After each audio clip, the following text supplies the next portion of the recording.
안녕하세요. 매일 새로운 사연을 전하는 읽어주는 사연 라디오입니다. 구독과 좋아요, 많은 공유 부탁드립니다. 오늘의 사연 시작하겠습니다. 안녕하세요. 결혼 3년 차의 30대 초반 여자입니다. 계획적인 건 아니었던 것 같은데 어쩌다 보니 시어머니를 모시고 살게 되었습니다. 남편이 막내이긴 하지만 집안의 유일한 남자라서요. 남편 위로 누나가 2명 있고 중풍 걸리신 홀어머니가 계십니다. 결혼할 때도 그 사실을 알고 있었고 모시고 사는 일은 절대 없을 거라고 남편이 말하기도 했습니다. 남편뿐만 아니라 신우들도 자기도 제 앞에서야 신우지. 자기들도 집에 가면 저와 똑같은 며느리라며 누구보다도 저를 이해해줄 수 있는 사람들이라고 하면서 아무리 엄마가 아파도 절대 저 혼자 모시게 하진 않을 거라는 말 믿고 결혼을 하게 되었어요. 정말 다시 생각해도 서럽고 눈물이 나네요. 어머님은 집에서 혼자 지내시고 신우들이 보내주는 돈과 남편이 보태는 돈 합쳐서 어머님 댁으로 전문 간병인을 불러 쓰고 있었습니다. 결혼 1년 차였던 신혼 때만 해도 저 역시 이 정도 시어머니가 자식들에게 많은 지원을 받고 있다는 걸 알고 있었기 때문에 제가 모시게 될 거라는 생각은 꿈조차 꾸지 못했습니다.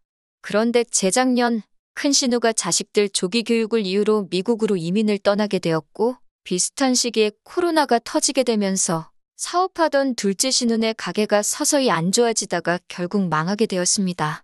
그렇게 저한테 걱정하지 말라고 제 편인양 행동했던 신우들이 그렇게 쉽게 말을 바꾸게 될 줄은 몰랐어요.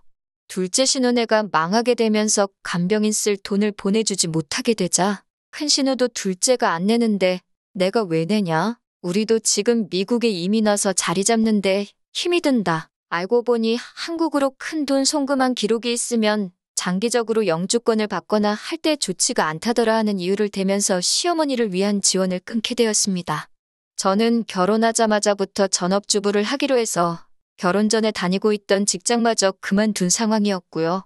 남편 월급이 넉넉하긴 했지만 저희 대출금 갚으며 생활비를 제외하고 나면 남편 외벌이로 시어머니의 간병인까지 쓰기에는 택도 없이 모자란 돈이었어요. 남편이 저한테 당분간은 살림 안 해도 되니 시어머니 좀 봐줄 수 없겠냐 사정사정을 하더라고요. 누나들을 다시 설득해보겠다. 그때까지만 부탁한다고요. 그래서 제가 낮에는 시댁을 오며 가며 어머님 간병을 하게 되었습니다. 그렇게 한 달을 시어머니 수발들면서 지내고 있었는데 신우들하고 이야기가 잘 안 되고 있는지 간병인을 새로 쓰는 건 정말 기약이 없겠더라고요. 시어머니 수발들며 보면 마음 한구석이 안타깝더라고요. 항상 누워 계셔야만 하고 혼자 힘으로는 제대로 움직이지도 못하시고 맨날 TV만 보고 있는 모습이 참 안쓰러워서 힘들었지만 남편한테 투정 한번 부리지 않고 꿋꿋이 모셨습니다. 신우들에게서 받던 지원이 이제는 불가능하다는 생각이 들기 시작할 때쯤 시어머니 보면서 안쓰러운 마음이 들기 시작했습니다. 그래도 내 남편 낳아주시고 키워주신 분이니까 하는 생각에 신우들 상황이 좋아질 때까지 제가 오며 가며 시어머니 봐드리는 게 아니라 우리 집으로 모시는 게 낫겠다는 생각이 들더군요. 남편이 정말 고맙다고 자기가 다른 건 몰라도 사람 하나는 제대로 봤다면서 자기가 아마 몰라도 전생에 나라를 구했나 보다 어쩌고 하면서 자화자찬을 하더라고요. 신우들한테는 어떻게든 지원금을 받아내겠다 몇 번을 다짐하듯 이야기했고 그렇게 벌써 2년이라는 시간이 지나버렸습니다. 참 힘들었네요. 그래도 시어머니께서도 항상 저한테 미안하다고 하시기도 하고 하루는 또 고맙다고도 하시고 내가 잘하고 있는 게 맞다고 믿으며 꿋꿋하게 버티며 살아왔는데 이번에 남편한테 너무 크게 실망을 하게 되었습니다. 얼마 전 일인데 친정어머니께서 빌라 계단에서 발을 헛디디시는 바람에 발목에 큰 부상을 입게 되었어요. 아버지가 집에 계시긴 하지만 낮 시간에는 회사에 나가셔야 하고 저희 집은 남편처럼 형제가 많은 게 아니라 저 혼자 외동이라서 간병인 쓰는 건 엄두도 안 났습니다. 고민 끝에 우리 엄마 다리 괜찮아지실 때까지만 우리 집에서 잠시 모시고 살면 어떻겠냐고 물어보게 되었습니다. 당연히 그렇게 하자고 할 줄 알았던 남편이었는데 단 1초의 망설임도 없이 그렇게는 힘들 것 같다고 거절하는 남편의 말에 그간 남편과 저 둘이서 서로를 위해 최선을 다해 살고 있다고 믿어온 시간이 무색하게 큰 실망을 하게 되었습니다. 여자는 출가회인이라고 하면서 어딜 장모님을 모시고 살겠냐는 말을 하냐고 하더라고요. 그렇게 가부장적인 면이 있는지도 몰랐고 시어머니 모시면서 살림하는 저의 부탁을 그렇게 무자르듯 단칼에 베어버리는 모습은 상상도 해본 적이 없어요.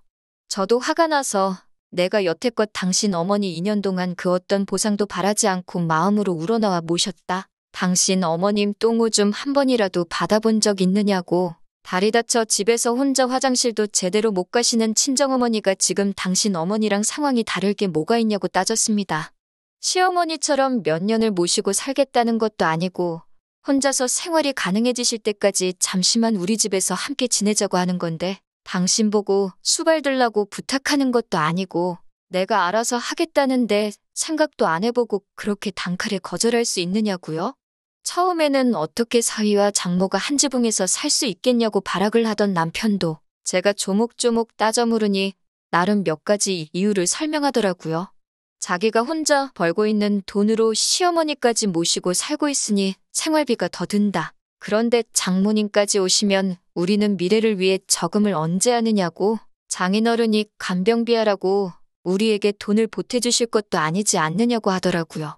그리고 장모님이 이 집에 들어오시면 자기 어머니는 얼마나 마음이 불편하겠냐고. 스스로 몸도 제대로 못 가누는 모습을 사돈댁에 보여드리고 싶지 않으실 거 아니냐고 하더군요. 거기에 한마디 더 보태면서 장모님도 제가 시어머니 똥오줌 받으며 수발하는 모습 보시면 마음이 어떨 것이며 자기 딸 이렇게 고생시키는 저를 얼마나 모자란 사위로 생각하시겠냐고. 장모님을 집으로 모셨다간 집안 싸움이 일어날 거라며 그런 어이없는 이유를 대며 저와는 그 어떤 타협도 하지 않을 것처럼 보였고 무조건 안 되는 건 안 되는 거라고 끝까지 제 부탁을 들어줄 생각이 없어 보였습니다. 내가 당신 어머니를 다른 사람이라고 모신 줄 아냐? 평생을 함께할 배우자인 남편의 어머니니 모신 것 아니겠냐고 따졌더니 누가 언제 모셔달라고 부탁이나 했냐고. 네가 우리 집에서 모신다고 데려와 놓고서는 이제 와서 그걸로 생색이냐며 화를 내더라고요.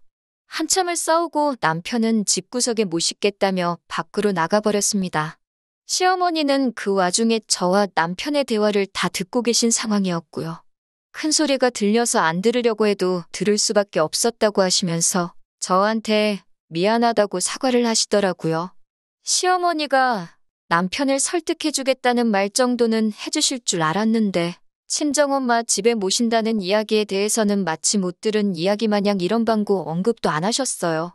참 남편이 말한 것처럼 제 팔자 제가 꼰 거나 마찬가지이긴 한 상황이지만 여태까지의 희생과 노력, 시간들이 무색하다는 생각이 들고 허망하더군요.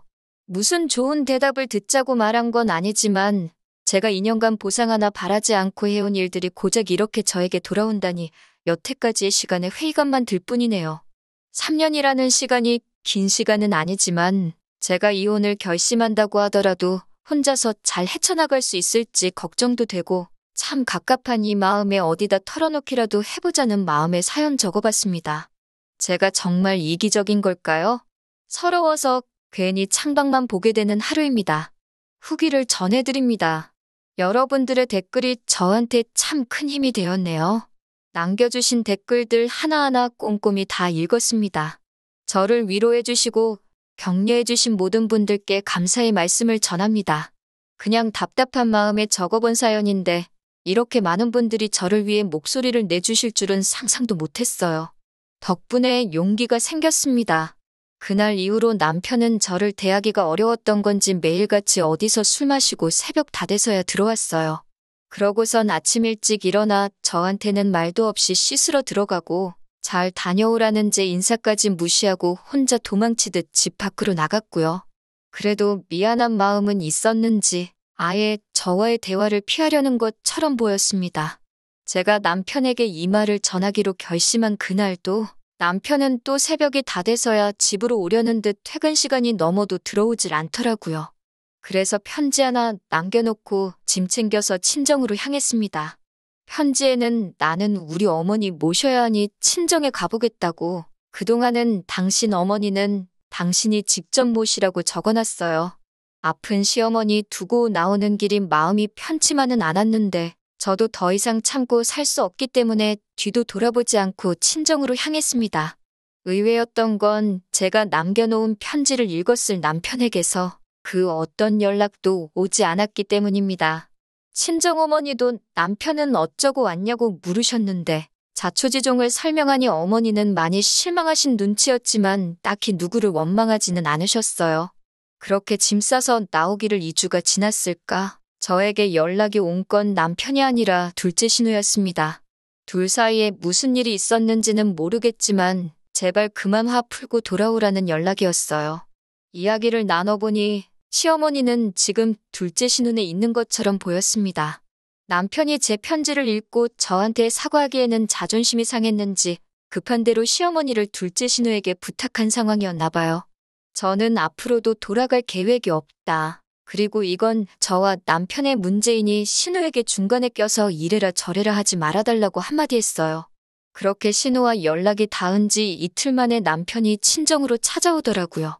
찾아와 놓고 하는 말이 자기가 제 고집에 졌다고, 이제 두 손 두 발 다 들겠다고, 친정어머니와 한동안 같이 지내는 거, 이제 자기도 더 이상 뭐라 하지 않을 테니 돌아와 달라고 하더라고요. 이제 와서 잘못했다 말하기에 너무 늦은 거 아니냐고 웃기는 소리 하지 말라고 했어요. 곧 이혼소송도 준비할 테니 이제 당신 부모는 당신 손으로 직접 모시라고, 더 이상 아픈 남의 어머니 모시기 위해서 내 어머니를 등질 생각 없다고 한마디 했습니다.